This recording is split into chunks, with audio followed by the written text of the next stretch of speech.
A Kano State representative distributes free bags of fertilizers to his constituents.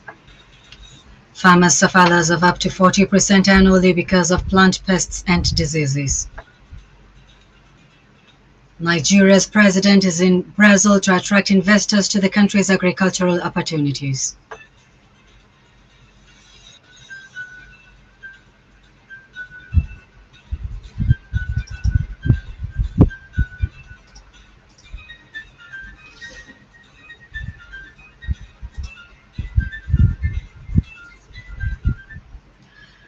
Good evening and welcome to Himma News at 5.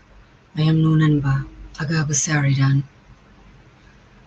Thousands of farmers across Ranu, Kibia and Bunkure federal constituency in Kano State have received 3,000 bags of fertilizer from their representative, Kabir Al-Hassan Rurum, over the weekend.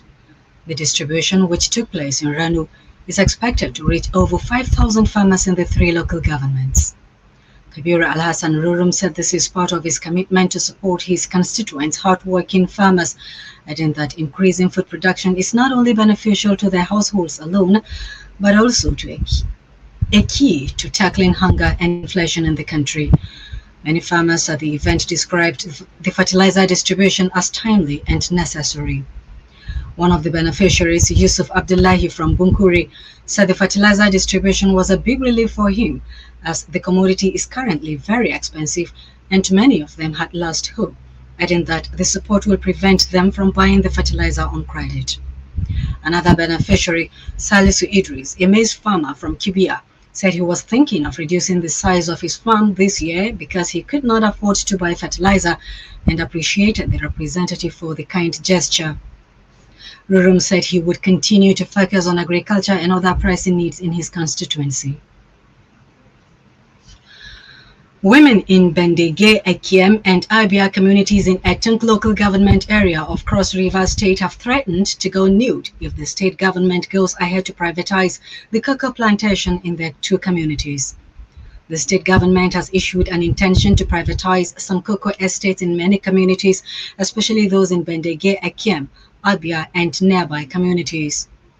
But the locals have rejected the plan, saying such will deprive them of employment and livelihoods, adding that by the plan, the government has breached the agreement they had with them.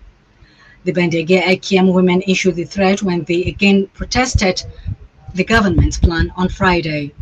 They said the purpose is to further illustrate their displeasure against the government's neglect and the negation of responsibility to them. They gave the Commissioner for Agriculture, Jansen Eboku, 15 days within which to withdraw the plan.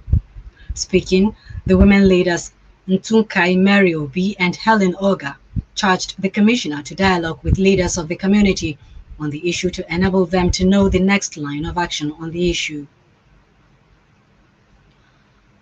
Some hours to the celebration of the World Pest Day, which is observed on June 6th yearly, to raise awareness about the impact of pests on human health, food and the environment, and the role of research and development to combat pests, the head of the Germplasm Health Unit and Virology and Molecular Diagnostics at the International Institute of Tropical Agriculture, Lava Kumar, said the institute is scaling up technologies to help farmers manage pests and diseases, particularly biocontrol for pests such as fall armyworm, mealybugs, and pod borers. He noted that simultaneous efforts have focused on assessing the impact of climate change on pests using tools such as insect life cycle modeling, adding that the SFP program also has a biorisk management facility to strengthen West African regional capacity to combat pests. SFP is building on the priorities identified during a needs assessment conducted across 26 countries in Africa, Asia, Latin America, and the Caribbean to identify knowledge and capacity gaps in pest and disease surveillance and response strategies. To combat the threat posed by these plant pests and diseases, the Sustainable Farming Program is boosting investment in accessible diagnostic tools, strengthening surveillance programs, and promoting integrated pest management to commemorate the 2025 World Pest Day. The initiative marks a crucial step towards a global plant health network to ensure farmers can detect, contain, and combat outbreaks before they devastate crops. Investigations revealed that plant pests and diseases are responsible for up to 40% of crop losses yearly, amounting to approximately $220 billion, disproportionately affecting farmers in low and middle income countries.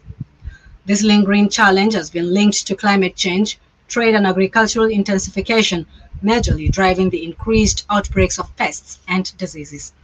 You are listening to Himma News at 5. Please stay tuned for more stories.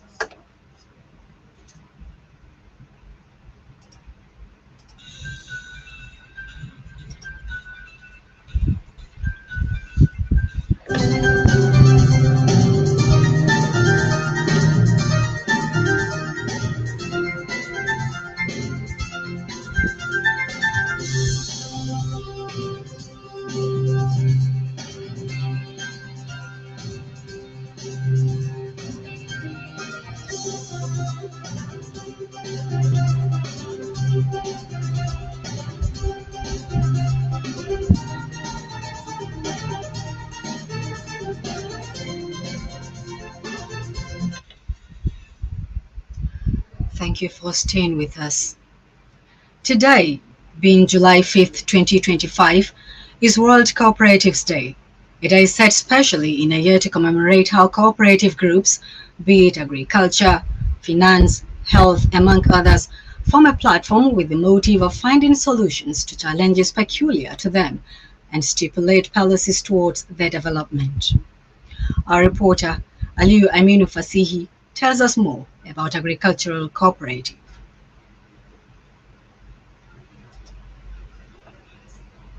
Is observed each year to recognize contribution cooperatives make to the global economy and society. It was first commemorated in 1923 by the International Cooperative Alliance (ICA) and officially recognized by the United Nations in 1995. This day was dedicated to promoting the cooperative business model, which emphasizes democracy, solidarity, and community empowerment. Agricultural cooperatives, like any other cooperative or organization formed by the farmers who unite to pool their resources and improve access to markets, which in turn enhances their overall activity.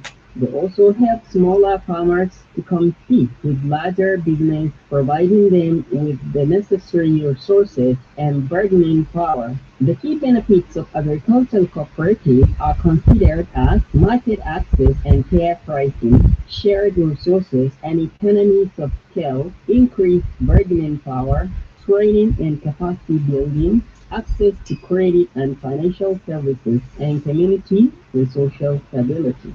Also, among the challenges faced by the agricultural cooperatives are infrastructure limitations, governance and management issues, and access to global markets. Concerning the agricultural cooperative role in advancing several sustainable development goals, the body contributes both to economic development and social equity through the key areas of SDG, such as no poverty, zero hunger, gender equity, and climate action. Conclusively, the Internet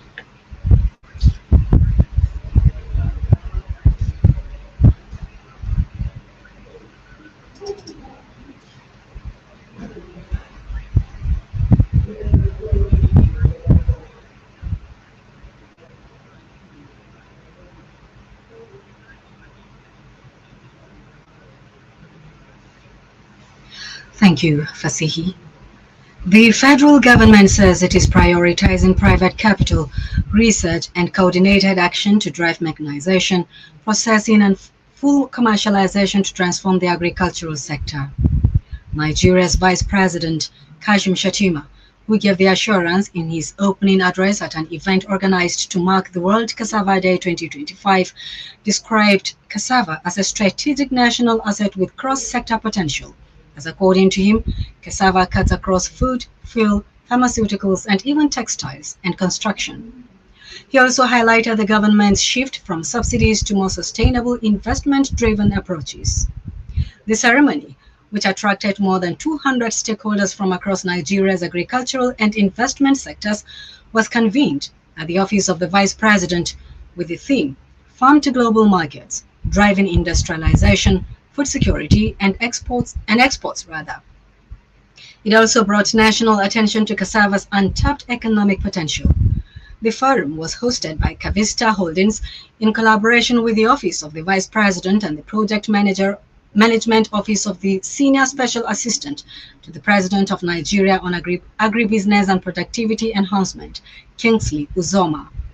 A key moment was a panel discussion on unlocking capital for cassava industrialization, moderated by Olayinka David West, Dean of Lagos Business School and NCIA project lead. Nigeria's President, Bola Tinubu, on Friday night arrived in Rio de Janeiro, Brazil, to participate in the 17th BRICS Summit. This marks Nigeria's long-awaited debut as a partner country at the influential economic gathering. According to a statement by the presidential spokesperson, Bayo Onanuga, the presidential jet, which departed St. Lucia earlier in the day to Brazil, arrived in the evening. Brazil's Deputy Minister for Africa and the Middle East, Carlos Duarte, and the Deputy Minister for Trade Promotion, Science, Technology, Innovation and Culture received President Tinubu.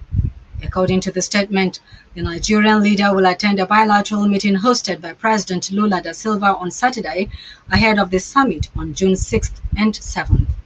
At the BRICS Summit, the president will participate in a plenary session and deliver an address on Nigeria's ongoing reforms to reposition the economy for global competitiveness. He will also attract investors to capitalize on the country's opportunities in agriculture, solid minerals, healthcare, and alternative energy.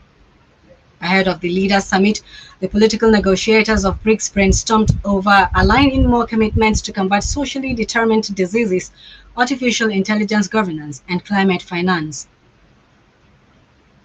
And now to end the news, the headlines once again.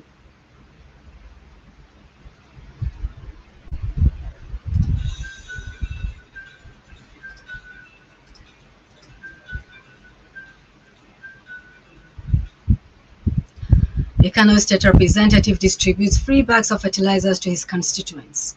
Farmers suffer loss of up to 40% annually because of plant pests and diseases. And finally, Nigeria's president is in Brazil to attract investors to the country's agricultural opportunities. On behalf of the Himma News and Current Affairs Department, I am known as Agabus Eridan. Good evening once again.